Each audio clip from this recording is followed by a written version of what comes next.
In 1943, in a Bavarian mansion converted into a clinic, a blonde woman gives birth under SS surveillance. She will never know her child, she will never know who the father is, and she will never see him again. This is not an isolated case. It's part of an official program of the Third Reich. The Lebensborn, founded by Heinrich Himmler, was more than a care home for unwed mothers. It was an experiment in human engineering, designed to create a new racial elite. Under medical guise, it involved systematic rape, baby theft, biological experimentation, and identity reprogramming. Thousands of women were used as vessels. Hundreds of thousands of children were separated from their families, renamed, Germanized, and turned into cogs in an unprecedented ideological machine.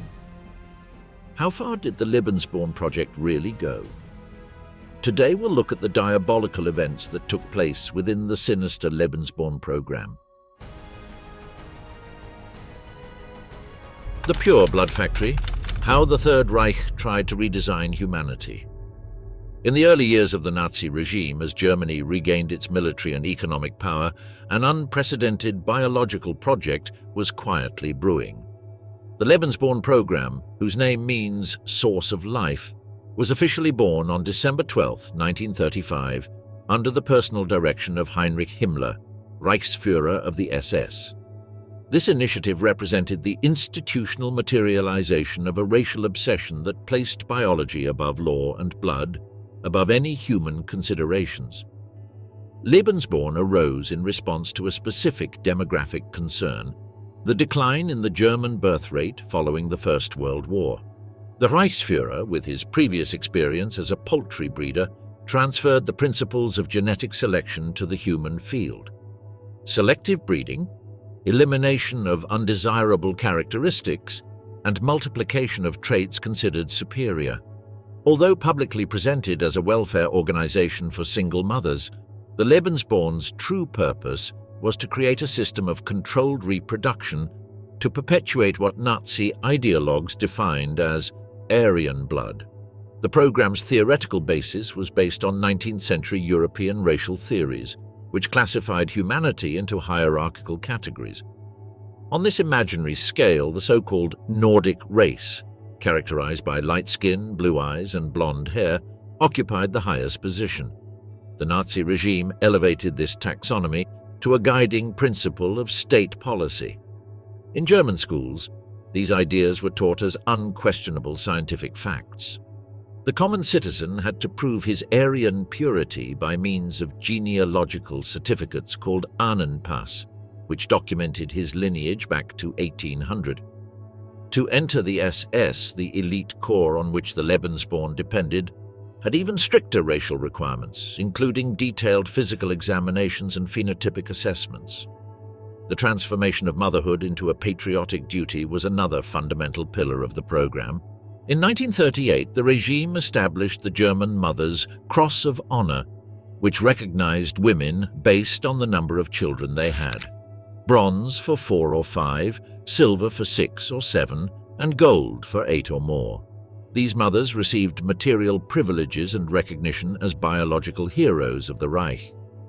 Propaganda constantly spread images of blonde mothers surrounded by healthy children, while eliminating representations of professional or independent women. The program's institutional structure reflected the Nazi regime's obsession with control and hierarchy. Every aspect of the reproductive process was under state supervision, from candidate selection and fertilization to childbirth and early education. Human life, from conception, became the property of the Reich, and the female body became territory to be administered by the National Socialist State. The concept of Lebensborn did not emerge in a vacuum. Since 1933, with the enactment of the law for the prevention of hereditary diseases in offspring, the Nazi regime had implemented forced sterilizations affecting more than 400,000 people considered genetically inferior: people with physical or mental disabilities, the chronically ill, alcoholics, and those classified as asocial. This negative aspect of Nazi eugenics, preventing the reproduction of undesirables, found its positive complement in Lebensborn, encouraging the reproduction of desirables. Rudolf Brandt, Himmler's personal secretary and one of the program's administrative architects, documented in internal memos the fundamentally instrumental view held by the participants. In a document dated March 1936, he wrote, "The motherhood of worthy blood is not a private matter for mothers, but a duty to the state and a guarantee of the nation's eternity." This text, later recovered by researchers, illustrates how the rhetoric about maternal honor masked a profoundly dehumanizing view of women.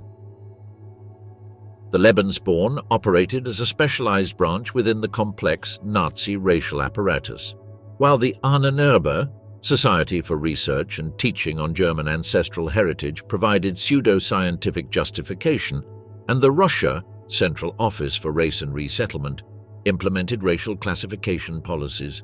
The Lebensborn was specifically in charge of human resource production. This racial machinery operated with the bureaucratic precision typical of the Third Reich.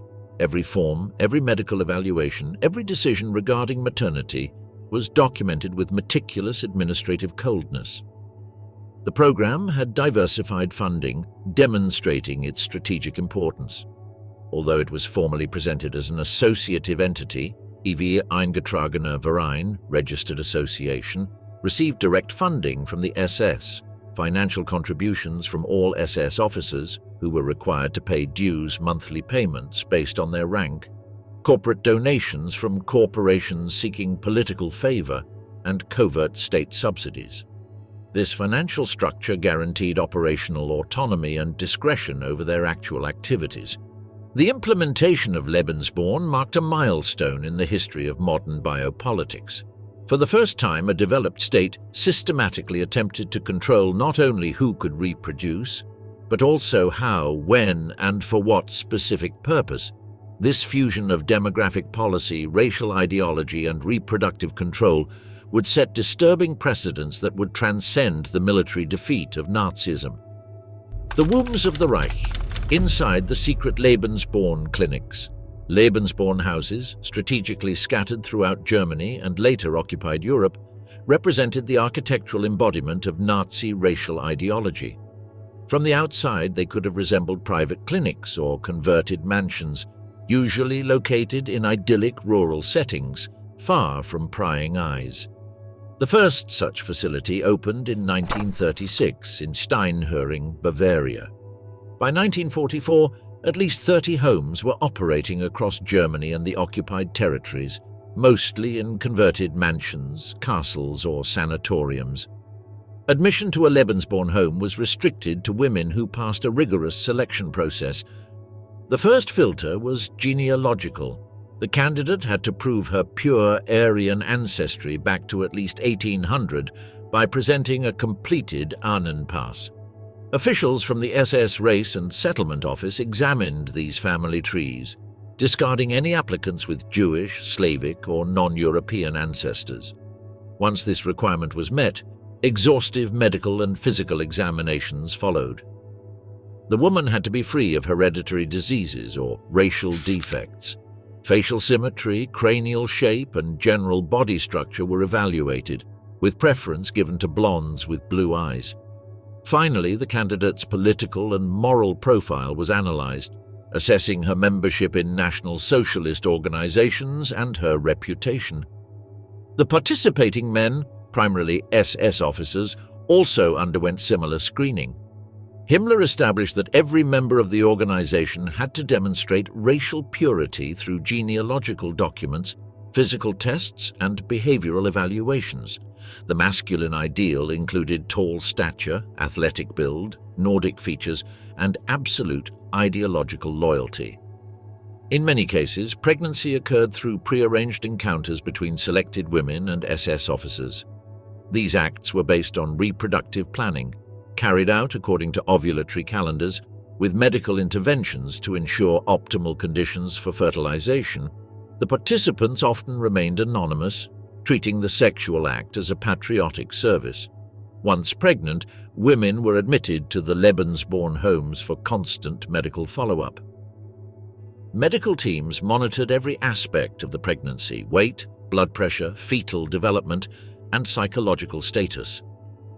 Pregnant women were isolated from the outside world, receiving no unauthorized visitors, and many were unaware of whether they would see their children again after birth.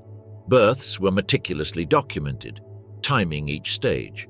Some births were performed without analgesia as a glorification of female suffering.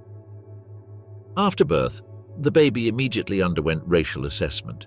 Its physical characteristics were measured in detail, turning it into statistical data within the Eugenics project. The welcoming rituals replaced Christian baptism with pagan Germanic ceremonies designed by Himmler, which included drinking water from sacred springs, Norse chants, and swearing oaths to the Führer. Names of ancient Germanic origin, such as Siegfried or Brunhild, were imposed instead of Christian names. After giving birth, many mothers never saw their children again, who were then taken into state care. Babies were sent to special orphanages, designated homes for the SS, or National Socialist educational institutions. Those who passed these tests began their indoctrination from the cradle: obedience, racial supremacy, and Germanic pride. Between 1936 and 1945, approximately 20,000 to 30,000 children were born under the Lebensborn program. Most of them were born in Germany and Norway, but also in Austria, Poland, France, and other occupied territories. Daily life within a Lebensborn home followed an almost monastic regime, designed to create an environment that combined elements of a hospital, an ideological school, and a closed community. The day began early, with specific physical exercises for pregnant women developed by SS doctors. These exercises, documented in internal manuals recovered after the war, sought to strengthen the maternal body while instilling military discipline. The diet was meticulously planned according to peculiar racial principles.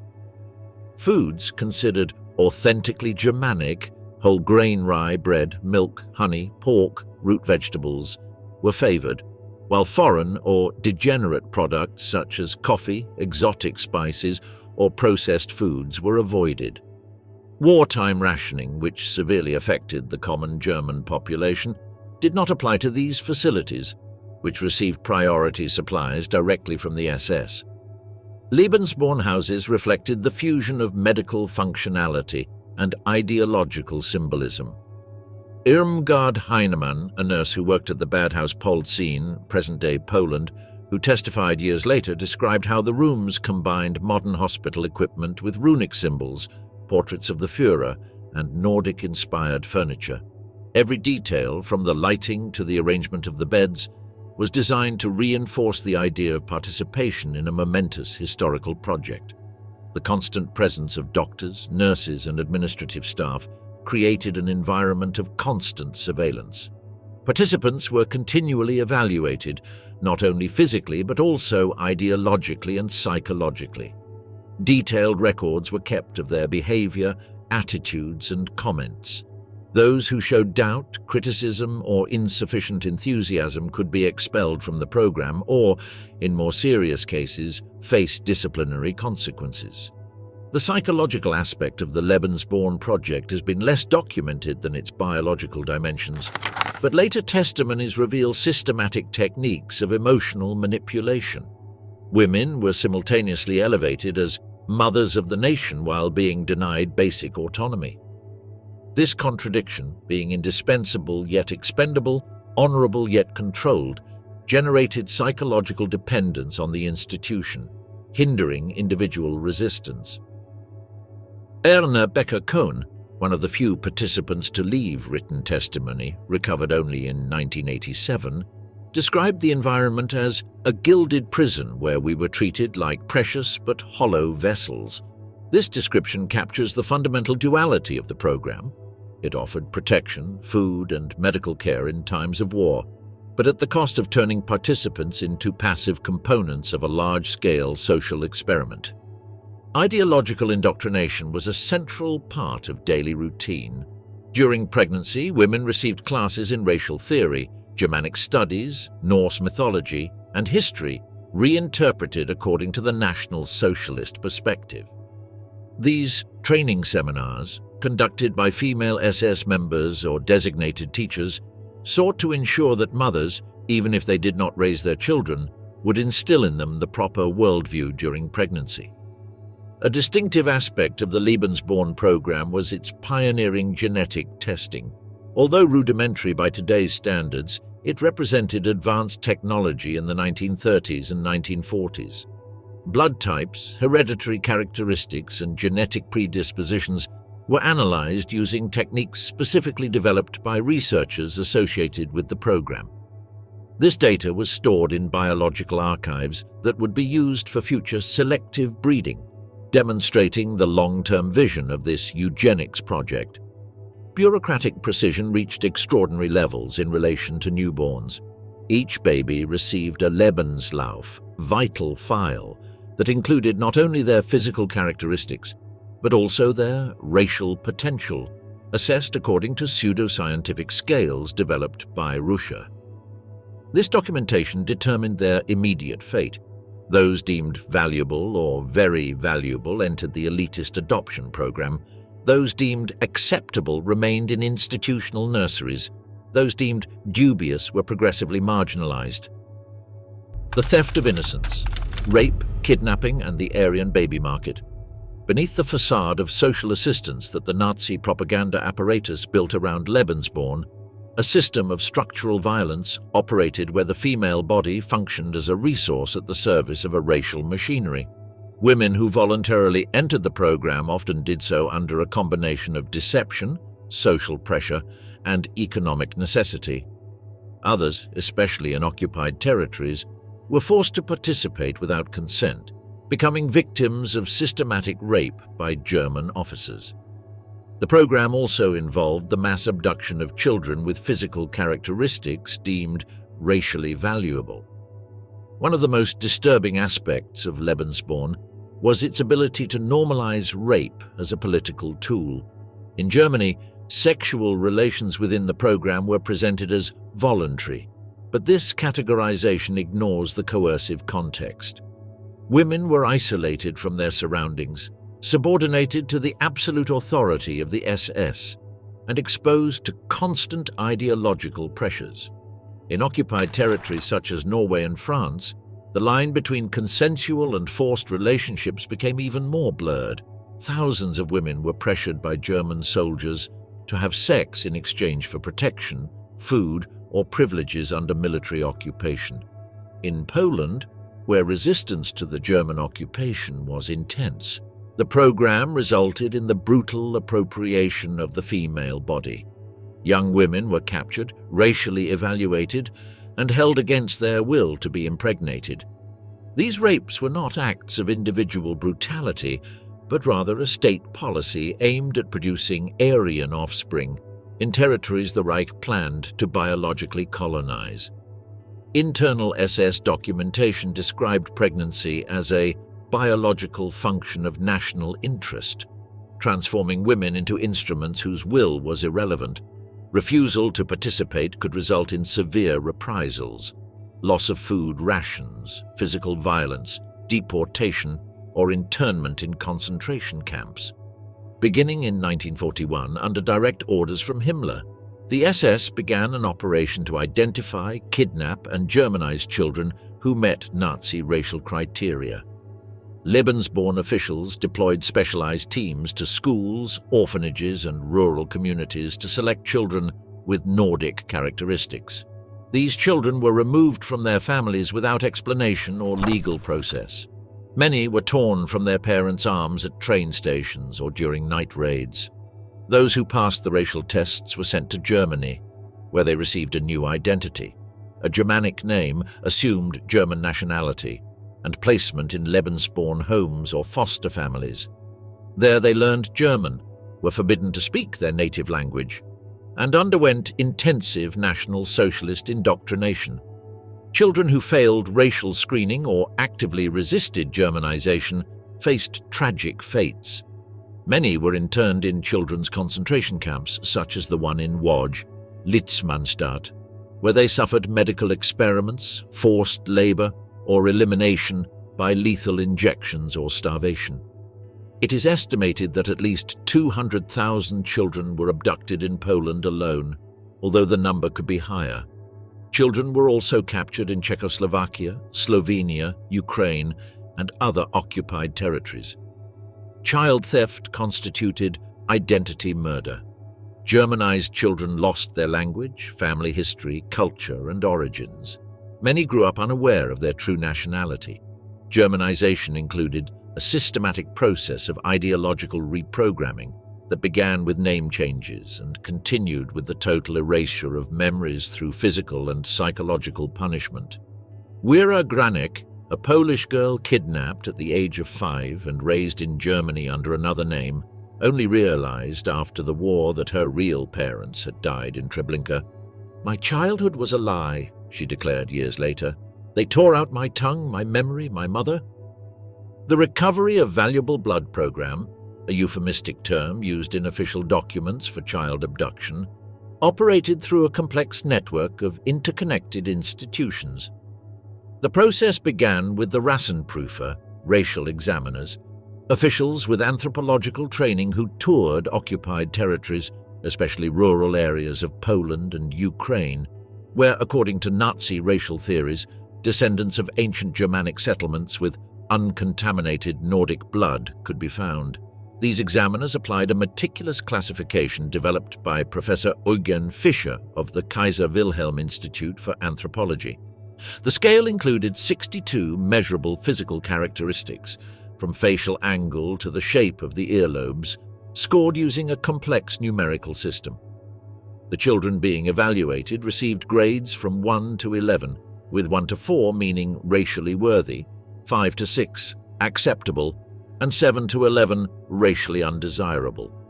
According to documented testimony at the Nuremberg trials, these evaluations lasted only a few minutes per child, often taking place in local schools using intimidating methods. Maria's testimony Hanfova, a Czech teacher at a rural school near Lidic, a village infamous for its destruction in retaliation for the murder of Reinhard Heydrich, documented how this process worked. They arrived unannounced one January morning in 1943, 3 men in uniform and a woman in a white coat. They ordered all the children to be lined up in the courtyard. They took measurements, photographs, hair samples. 2 weeks later, 11 children were missing.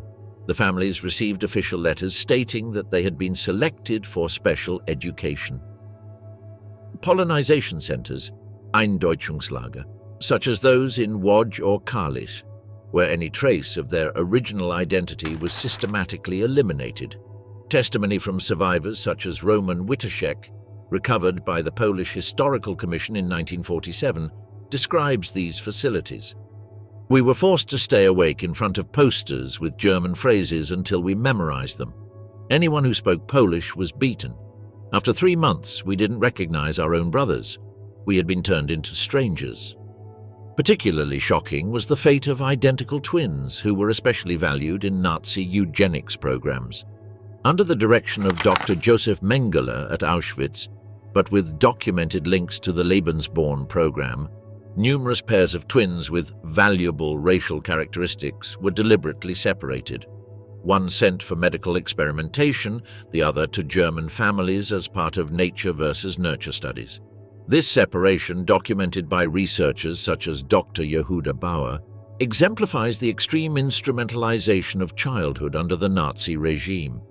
Ulrich Greifeld, a senior Russia officer later tried at Nuremberg, admitted in an internal memorandum dated September 1942, recovered from Soviet archives, that child relocation contributes doubly to the cause. It eliminates future reproductive potential of the enemy while strengthening our own demographic base. This quote reveals the underlying logic. Child abduction was not simply forced adoption, but a deliberate strategy of long-term demographic genocide. Sexual violence as a biopolitical weapon reached particularly disturbing proportions in the occupied territories of the East. In areas designated as German resettlement areas, primarily Western Poland and parts of Ukraine, special units combined sexual violence with racial selection. According to documented testimony by Polish historian Czesław Madajczyk, There were facilities like Helenowiec, where young Slavic women with valuable racial characteristics were systematically raped by selected officers. The resulting pregnant women were transferred to Lebensborn homes if the unborn child was deemed valuable. Otherwise, they were sent to labor camps. Hormone experiments were another poorly documented aspect of the program. At some Lebensborn facilities, particularly the one in Pernitz, Austria, SS doctors such as Walter Sonntag experimented with hormone treatments to increase fertility, accelerate physical development in children, or even try to influence the sex of future babies. These experiments, documented in fragments in archives captured by the Soviet military and only partially declassified in the 1990s, demonstrate the extent to which the program combined population policies with biomedical research without ethical restrictions. Child appropriation had a revealing economic dimension. According to recovered administrative records, German families who adopted Germanized children had to pay between 750 and 1,500 Reichsmarks to the Lebensborn administration. This, the commercialization of abducted children, generated substantial revenue for the program, effectively creating a racially based adoption market where Nordic characteristics determined the price. Colonizing with genes, Lebensborn and the biological conquest of Europe. Lebensborn program, born on German soil, soon transcended the borders of the Reich to become a tool for biological colonization throughout Europe. As the German army advanced, the Nazi ideological apparatus transformed each conquered territory into a demographic resource to be exploited according to racial criteria. Himmler conceived the expansion of Lebensborn as a way to redesign the European human map. Norway, Belgium, France, the Netherlands, and Austria became key locations for this unprecedented operation. Austria was the first territory to join the Lebensborn program after the Anschluss in 1938. Since it was considered an integral part of Greater Germany, the establishment of Lebensborn homes required no additional legal justification. Spiegelgrund Castle, on the outskirts of Vienna, became a key institution in the program. Although officially operating as a children's hospital, medical experiments, covert euthanasia, and racial classification were carried out there. The Austrian population, predominantly Germanic, provided an immediate source of potential mothers for the program. Thousands of Austrian women were recruited, while children who did not meet racial standards were eliminated or sent to re-education institutions. Lebensborn expansion point. With its population of prominent Nordic traits, the Scandinavian country was identified by Himmler as an ideal territory for German genetic expansion. Following the occupation in 1940, the program established maternity and adoption centers in Oslo, Bergen, and Trondheim. More than 12,000 children were born from relationships between Norwegian women and German soldiers during the occupation.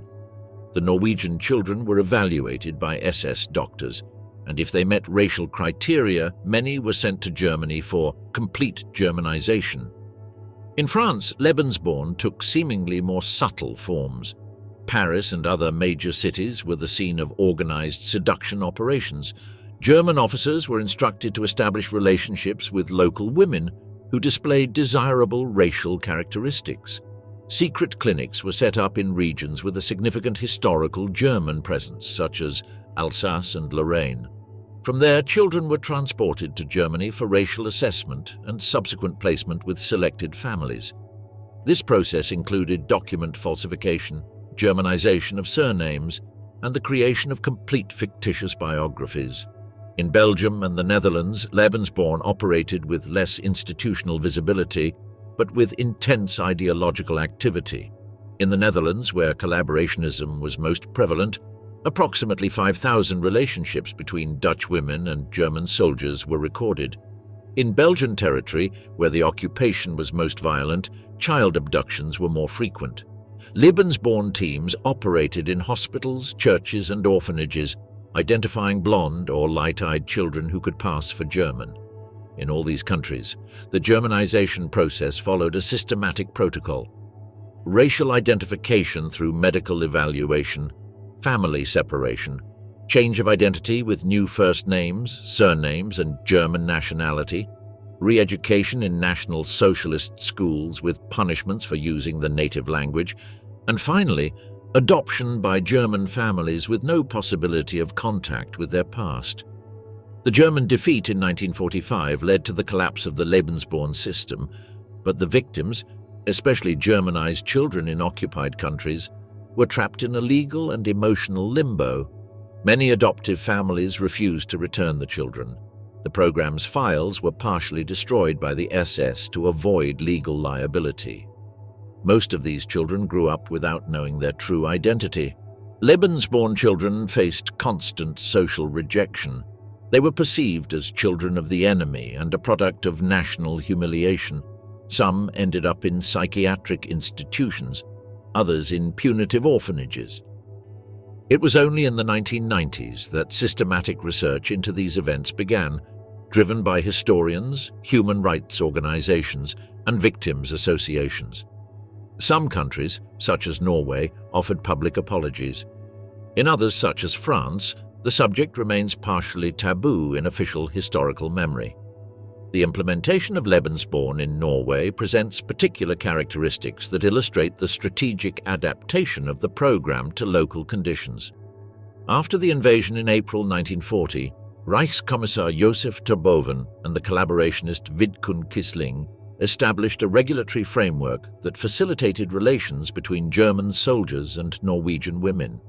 The document Guidelines on German-Norwegian Relation basierend Richtlinien über German-Norwegian Beziehungen, issued in August 1940, explicitly stated, relations between German soldiers and Norwegian women should be encouraged as a contribution to Nordic unification. Lebensborn home in Godthab, on the outskirts of Oslo, was the first established outside German territory. Located in a former aristocratic mansion, this facility catered exclusively to Norwegian women pregnant with German soldiers. According to documentation recovered from the Riksarkivet, Norwegian National Archives, this home received special funding directly from Himmler's office, demonstrating the strategic importance the regime placed on the recovery of Nordic blood. What was distinctive about the Norwegian case was the creation of a specific administrative structure, the Abteilung Lebensborn Department, directly under the German commissioner but partially staffed by collaborationist Norwegian officials. This hybrid structure allowed for more effective social penetration, utilizing local networks and local knowledge to identify potential participants. Günther Schwab, the chief administrator of this department, wrote in a 1942 internal report, "Norway represents our most fertile ground. Here, Germanic blood has remained purer than in Germany itself." Internal statistical reports reveal that approximately 40% of Norwegian participants entered the program out of direct economic need, 30% due to social pressure or effective propaganda, and only 20% due to ideological conviction. The remaining 10% entered through varying degrees of direct coercion. This demographic composition partly explains why, after the war, Norwegian society took a particularly harsh view of these women. They were perceived as opportunists or traitors, not victims. The French case presents a very different implementation, due primarily to two factors: the more intense French cultural resistance and the Nazi racial perception, which considered the French to be partially acceptable, but not racially optimal. Program documents show that in France, Lebensborn operated with greater secrecy, camouflaging its facilities as private clinics or retirement homes, apparently disconnected from the German administration. Chantegrive Manor near Moulins operated as the primary Lebensborn facility in France. Recovered archives indicate that, unlike other homes, extremely rigorous selection was practiced here. Only women with demonstrable Germanic ancestry, mainly Alsatians or descendants of historical migrations, were accepted. The remaining French women pregnant by German soldiers received temporary assistance, but their children rarely entered the selective adoption program. The implementation of Lebensborn in the Netherlands has particularities linked to the active local collaborationist movement. The National Socialist, the Beweging, Dutch National Socialist movement, was directly involved in recruiting women for the program, presenting it as a biological bridge between Germanic peoples. Propaganda leaflets distributed in 1942, preserved in the Dutch National Archives, feature this rhetoric. The Dutch mother who gives a child to a German soldier builds the future of Europe. A lesser-known but strategically crucial aspect was the use of Lebensborn as a diplomatic tool in countries that were formally allied but not occupied. In Sweden, a neutral country during the war, undercover agents of the program operated, identifying Swedish women willing to participate. These women traveled voluntarily to Lebensborn homes in Norway or Germany. Swedish diplomatic documentation declassified in 2001 reveals that the Swedish government was aware of these activities but tolerated them to maintain its neutrality and trade relations with Germany. In Denmark, the program's implementation followed a soft model due to the country's peculiar political situation, which was occupied but had administrative autonomy until 1943. The main centre in Copenhagen, called the Danish-German Mother and Child Welfare Centre, operated under the guise of a joint initiative. Recent studies by Danish historian Erik Hoek Sorensen document that approximately 6,000 children were born from relationships between Danes and Germans, many under the indirect supervision of the program.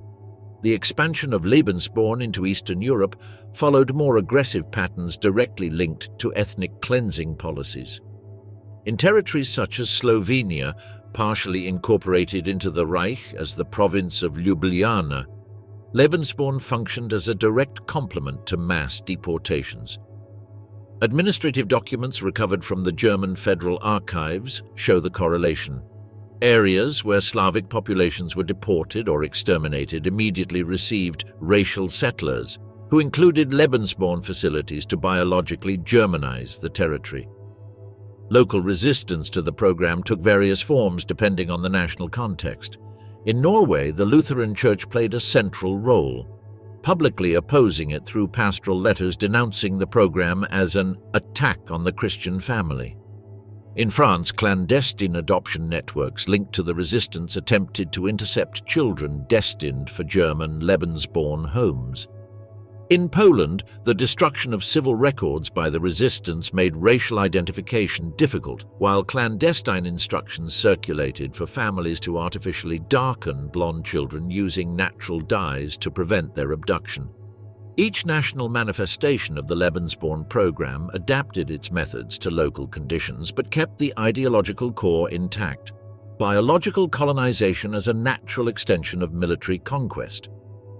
Charred evidence. The collapse and cover-up of the Lebensborn experiment. In early 1945, as the Third Reich crumbled militarily and morally, the Lebensborn program entered its final phase. The SS High Command ordered the destruction of all documentation related to the program: birth records, medical records, genealogical files, and adoption lists. The priority was obvious: erase the traces of the regime's most shameful human experiment. Those responsible understood that the world would soon discover that beneath the facade of social welfare lay a systematic policy of rape, kidnapping, medical experiments, and child manipulation on a continental scale. In April 1945, as Allied forces liberated German and Austrian cities, the physical remains of Lebensborn appeared. What they found were not concentration camps, but elegant mansions, sophisticated gynecological clinics, partially burned archives, and abandoned delivery rooms. Numerous facilities remained interned, without documentation, without identifiable family, and without knowledge of their own identity. In places like Steinhöring and Wienerwald, soldiers discovered immaculate children's rooms, perfectly aligned cribs, portraits of Hitler on the walls, and National Socialist child-rearing manuals. The greatest shock was the presence of unidentified children, labeled with numbers or artificially Germanized surnames. The SS had learned from the regime's other failures. Where there was documentation of the horror, there was the possibility of prosecution. Therefore, in the final months of the war, a massive process of archival destruction and elimination of evidence of the Lebensborn was carried out. Drastic methods were employed. Some houses were dynamited, others were set on fire. Numerous clinics were completely dismantled.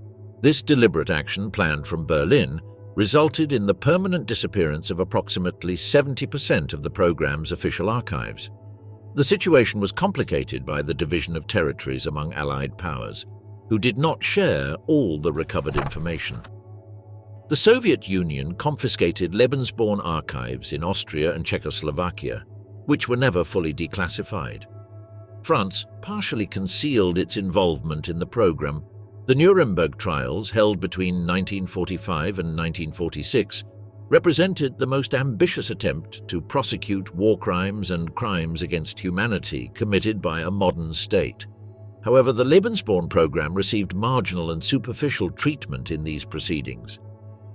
Russia, SS Race and Resettlement Main Office trial, several officers implicated in racial policies, including members of the Lebensborn, were prosecuted. However, the primary focus was on the forced displacement of populations, not on reproductive abuse or the systematic abduction of children. Gregor Ebner, the Lebensborn's chief physician, admitted his direct involvement in the management of several maternity homes. However, he claimed his work had been exclusively medical and humanitarian, and denied any knowledge of rape or child theft. Surprisingly, the court acquitted him of criminal responsibility. Other defendants used similar arguments, claiming that Lebensborn constituted a welfare initiative. The absence of official documents, previously destroyed, significantly hampered the prosecution's work. Without conclusive documentary evidence, judges dismissed numerous charges related to the program. Ultimately, no Lebensborn leader was convicted of crimes against humanity specifically linked to the program. The impunity of the leaders was not only a result of insufficient evidence, it also reflected the political context at the beginning of the Cold War. The Allied powers, in particular, prioritized access to German scientists, intelligence, and institutional reconstruction, relegating many judicial processes considered secondary. The acquittal of those primarily responsible for Lebensborn represented a betrayal of the victims. Raped mothers, stolen children, and women forced to reproduce for a regime that subsequently discarded them as expendable biological material. Lebensborn houses by Allied troops was largely accidental. American Captain Thomas Royal, whose unit discovered the Steinhöring house on May 2, 1945, left a written record of his initial confusion. "We expected to find a military installation, perhaps an officer's barracks. Instead, we found dozens of women in nurses' uniforms looking after small children. No one spoke. Everyone seemed terrified. The half-burned documents partially revealed the truth." The situation in the eastern Lebensborn facilities, liberated by Soviet troops, presented different characteristics. According to documents from the Russian military archives declassified in 2015, Red Army troops had specific orders to search for and secure Lebensborn centers, considered German intelligence facilities. Commander Ivan Polyakov, who was responsible for the discovery of the Colonization house in Saxony, reported that the German personnel had been evacuated but left behind 38 children with partially intact files, revealing Polish, Czech, and Ukrainian origins. The document destruction process followed organized patterns that demonstrate central planning. A memorandum signed by Oswald Pohl, head of the SS Economic and Administrative Main Office, dated January 18, 1945, ordered, "All sensitive materials of racial biological category must be disposed of by complete incineration. General medical records may be evacuated. No documents with geheim, secret classification or higher must fall into enemy hands."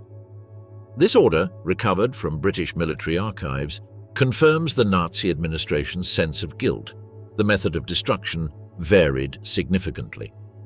In Western Germany, where evacuation was relatively orderly, industrial incinerators were primarily used. In Eastern territories, where the Soviet advance was more rapid, Destruction by explosives or direct fire was often less effective. This difference partially explains why more documentation survived in areas occupied by Soviet troops. The physical facilities suffered varying fates after their discovery. Some, such as the main house at Steinhöring, were converted into Allied military hospitals. Others, particularly in rural areas of Austria and East Germany, were transformed into reception centers for refugees and displaced persons. Ironically, several buildings that had housed racial purity programs ended up housing the very people the regime had tried to eliminate. The immediate fate of the children found in these facilities depended primarily on the zone of occupation.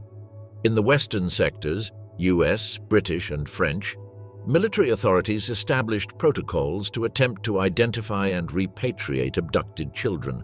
Special commissions were created, such as the United Nations Relief and Rehabilitation Administration, UNRWA, who developed innovative methods to identify origins, including language tests to detect native accents under imposed German. In the Soviet zone, the approach was markedly different. Documentation from the Russian Ministry of Defense indicates that many children found in Lebensborn homes were transferred to Soviet orphanages without any significant attempts at repatriation, effectively considering them spoils of war. Historian Pavel Polian documented how some Baltic and Polish children grew up as Soviet citizens without ever knowing their origins. Russia trial, Case 8 of the Nuremberg trials, represents the most formal attempt to prosecute those responsible for the program. Held between October 1947 and March 1948, it included 14 defendants linked to Nazi racial policies, including Ulrich Greifeld, Richard Hildebrandt, and Otto Hoffmann, central administrators of the Lebensborn system. However, as Telford Taylor, the lead American prosecutor, observed in his memoirs, the Lebensborn case was diluted within the Russia case, losing its specificity and evidentiary force. The defendants' defensive strategy displayed calculated patterns. According to trial transcripts, they meticulously separated the welfare aspects of the program, medical care, financial support, from the criminal aspects, kidnapping, rape, experimentation. This defensive fragmentation, combined with insufficient documentation, proved surprisingly effective. Of the 14 defendants, only 10 received convictions, with relatively light sentences ranging from 10 to 25 years, later reduced through pardons at the height of the Cold War. French prosecutor Marcel Floriot, who was present at these trials, stated in private correspondence declassified in 1985. The perverse irony of the Lebensborn case is that its outward appearance of social welfare proved effective even in court. When we showed photographs of Lebensborn homes with neat facilities and well cared for babies, it was difficult to convey the underlying horror of stolen children or destroyed identities. Abstract suffering is judicially elusive. Gregor's acquittal Ebner, perhaps the most prominent doctor in the program, illustrates this difficulty in providing proof. Despite personally signing directives on child racial classification, Ebner convinced the court that his activities had been strictly medical. After his release, he practiced private practice as a pediatrician in Munich until 1966, a paradigmatic example of the continued professional practice of many perpetrators. Silenced survivors: the journey of the children of Lebensborn. When the war ended and Europe began its reconstruction, while concentration camps were liberated and Nazi leaders were brought to trial, one group of people remained completely ignored: the Lebensborn children. These minors were unaware that they had been selected along racial lines, separated from their original families, or raised as components of an ideological machinery. Children born or abducted under the Reich's racial standards faced a conflict longer than the war itself: the struggle to reconstruct their identity, understand their origins, and survive the imposed stigma. While the world celebrated the victory over Nazism, they remained as biological remnants of a monstrous experiment. Many were found in abandoned maternity homes or SS boarding schools, completely devoid of documentation or family references. Some were temporarily taken into the custody of Allied troops. Others were transferred to state orphanages or given to adoptive families without any information about their origins. In Germany, these children were given the generic categorization of war orphans, obscuring their specific connection to the racial program. Adoptive families were often unaware of the child's background. Children who asked questions about their origins received evasive answers or were punished for their curiosity. Lebensborn children were perceived as living symbols of the German occupation. The mere suspicion of Nazi ancestry was enough to provoke marginalization, physical assault, or institutionalization. Authorities changed names, sealed files, and rewrote entire family histories. Depersonalization became the standard mechanism of social management. These children were systematically denied the most basic human right, to know their own identity. A Norwegian government study published in 2002 revealed that hundreds of Lebensborn children were institutionalized for purely ideological reasons, without valid clinical diagnoses, in centers where they received inhumane treatment, including electroconvulsive therapy, prolonged isolation, and corporal punishment. Among the documented cases, Annie Fried stands out. Lingstad, the daughter of a German officer and a young Norwegian woman. After the war, her mother suffered social marginalization and died prematurely. Annie Fried was sent to Sweden to avoid reprisals, and decades later she achieved recognition as a member of the musical group ABBA. Her biography reflects a childhood marked by social rejection and historical silence. In the 1980s and 1990s, a generation of adult Lebensborn children began to speak out publicly. Spurred by social changes and access to new documentary sources, they embarked on personal quests to uncover their hidden past.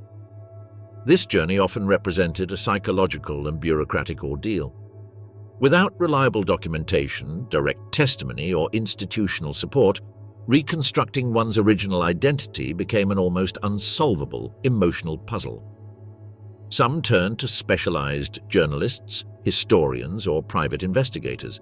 Others used genetic testing and international tracing networks to trace family roots. For many, the truth came late and with traumatic impact. They discovered the death of biological parents, maternal rape, or forced Germanization as the cause of their adoptions.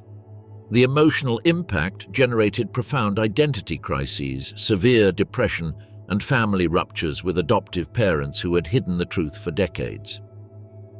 The damage caused by the Lebensborn program extended beyond those born directly into its structure.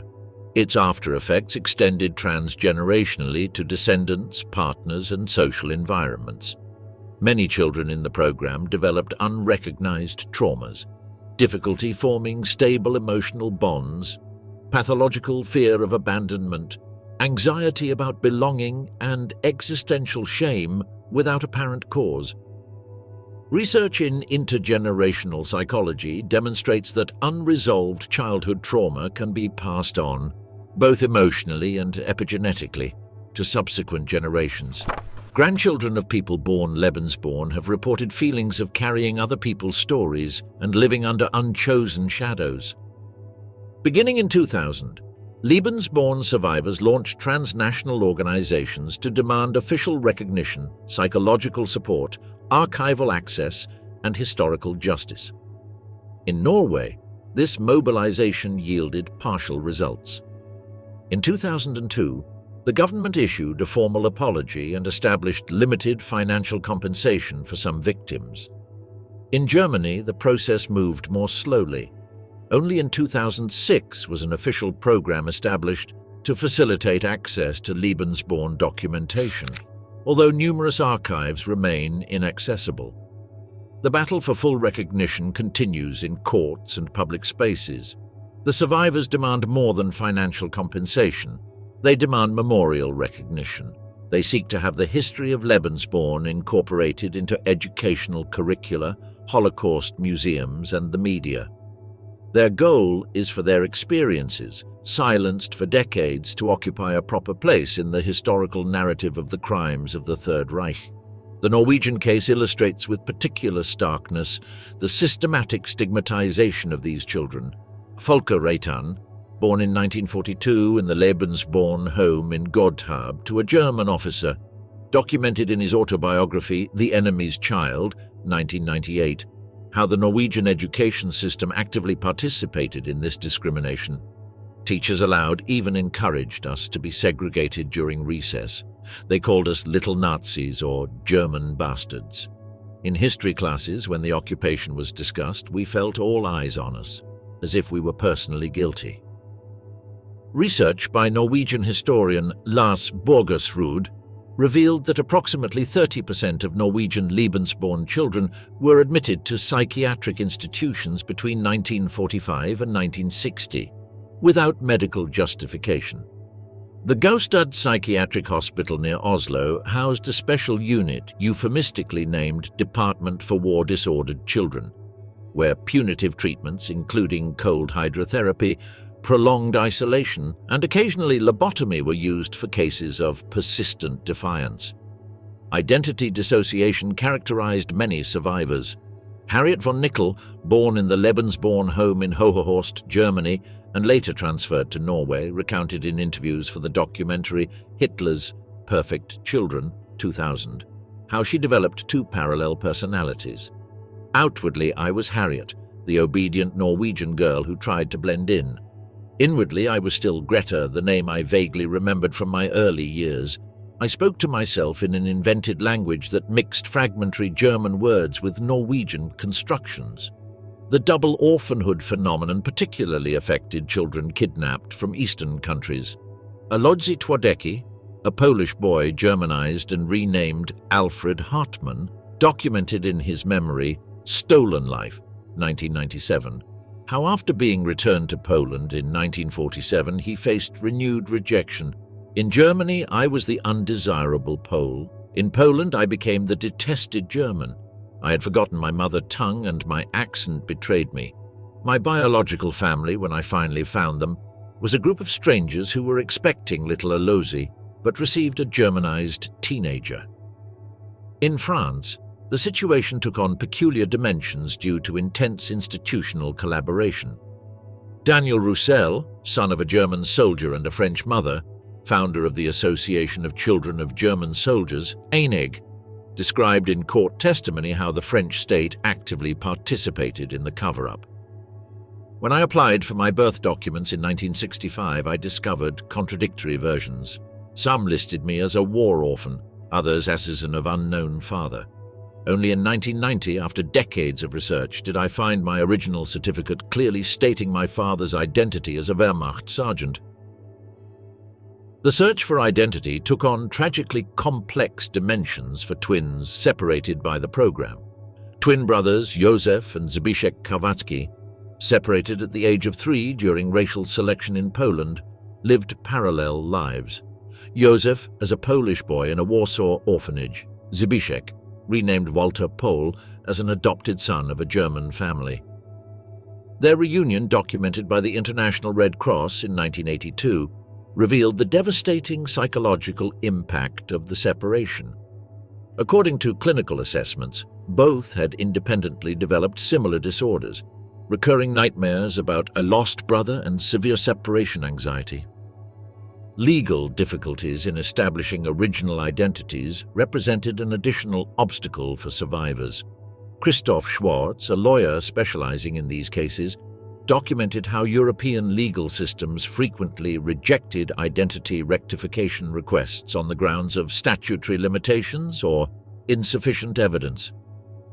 Many survivors were forced to legally maintain imposed identities, turning their personal documents into a permanent reminder of the historical violence they had suffered. The establishment of the first formal association of Lebensborn survivors, Lebensspuren e.V., Traces of Life, in Germany in 1999, marked a milestone in collective visibility. Its founder, Astrid von Friesen, a historian and Lebensborn child herself, described the organization as a space where individual identity fragments can be collectively reassembled. The association provided access to archives, offered specialized psychological counseling, and, crucially, created a community among people who had lived for decades, believing themselves to be isolated cases. The lesson not learned, Lebensborn and the dangers of modern eugenics. Lebensborn program was a biological response to the Third Reich's racial project. It did not operate as a clandestine crime, but as an explicit state policy, endorsed by doctors, public officials, and ideological leaders.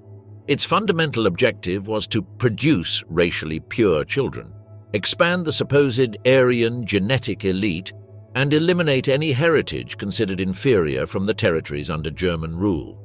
Although this experiment officially belongs to the historical past, its structural foundations remain present in certain current scientific and demographic protocols under new terminologies and structures. Currently, there are documented processes in European fertility clinics, including Germany, that allow prospective parents to select embryos not only for the absence of disease, but also for physical characteristics such as eye color, estimated height, or facial features. While these practices are not officially promoted by the state, they utilize genetic classification mechanisms reminiscent of the Lebensborn admission forms, which classified mothers and babies according to biometric parameters, cranial measurements, and racial origin. In 2014, the German Authority for Human Reproduction, Deutsche Gesellschaft for Reproductionsmedizin, publicly acknowledged the existence of commercial catalogues offering sperm and egg donors accompanied by complete phenotypic descriptions, including family history and academic level.